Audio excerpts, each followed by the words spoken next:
My heart really goes out to the young woman who was recently mauled to death by a lion at a facility in California. This really struck home to me because we have so many interns who come here from all around the world, and they are often young people who are so bright and so willing to give of their lives to help these wild animals, but they don't know where to start. And often I feel like they are misled by what they see in the media.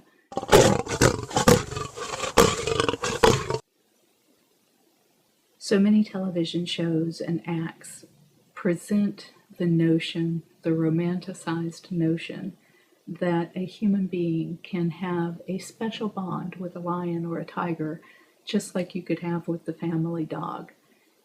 And what these young people don't realize is that so much of that is smoke and mirrors. It's done by people who are masters of deception. It's done through fancy photo editing. It's done by dealing with animals who aren't quite adults yet.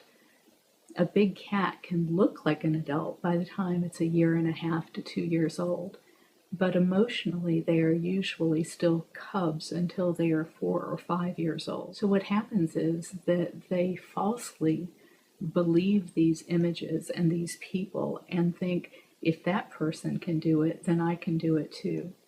The people who do these kinds of things will often say, don't try this at home. You have to be specially trained. You have to be special like me. But everybody thinks they're special, and everybody thinks that they're capable of having that kind of relationship. They don't understand that it's just not possible. And so you get these young people who get themselves into a situation where they've been lulled into a false sense of security, and tragedy strikes. This cat apparently had been there since the time that he was a cub. And I can imagine every day the people worked with him just like they had the day before. And so from one person to the next is passed down this misunderstanding of the relationship there. A lot of these breeders and dealers will say that if you raise the animal, take it away from its mother, bottle raise it, it will love you just like that animal will love its own mother. That's true to a certain extent, except in the wild, when that cub comes to adulthood, the mother and cub will fight to the death for the territory. And the same thing is bound to happen in captivity between the keeper and the animal. It's not to say that these animals don't have some sort of affection for us. It's obvious that they show preferences, just like any animal, any human even. We have people that we like and people that we don't like, and it's the same for the cats.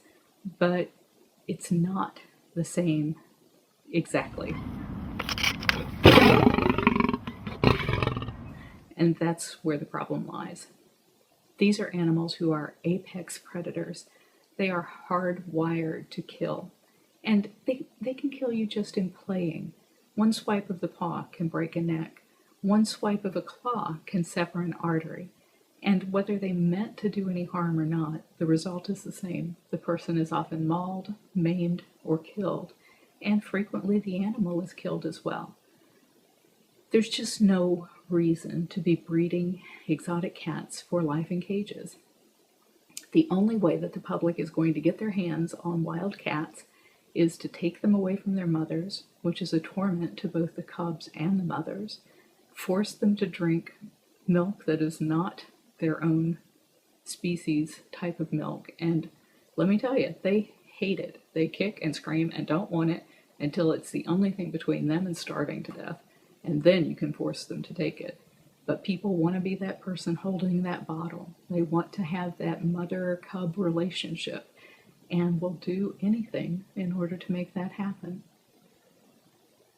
If any good is to come of this tragedy in California, I hope it is this: that people who are staff members or volunteers or interns who are working at facilities that breed animals, take the cubs away from their mothers, and then bottle raise them for the purpose of having this hands-on experience, that they will re-examine what they're doing. Even if they don't believe in the same philosophies as the people who own these parks, they are enabling that bad behavior just by being there. And so I hope that they will look inside themselves and see that this is only causing further abuse for these animals. I also hope that USDA and the state agencies will look more closely into this situation. There are currently no laws that prohibit an exotic animal owner from having their staff or volunteers or interns handle adult lions and tigers and bears and dangerous animals. There's no protection for those people that come into a situation believing that there is some ability to cross this species divide and have this wonderful romantic bond. There's nothing to protect those young people who are coming into this situation, and there should be.